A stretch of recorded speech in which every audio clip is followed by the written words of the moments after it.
Здравейте! Днес ще ви покажа как сами да си вземете своите кройки. От какво се нуждаем?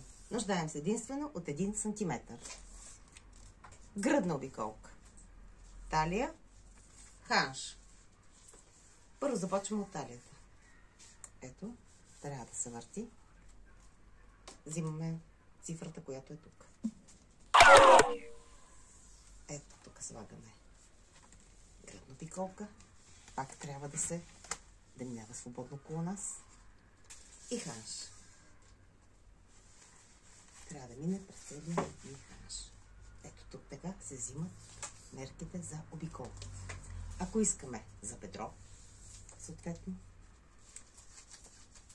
пак трябва да се върти. Другата мерка, която е от тук до най-изпъкната част на бюста, след което до талията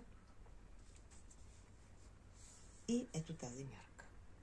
Това са необходимите мерки, които трябва да вземете, за да си ушиете каквото и да е било и да направите основна кройка. Чао!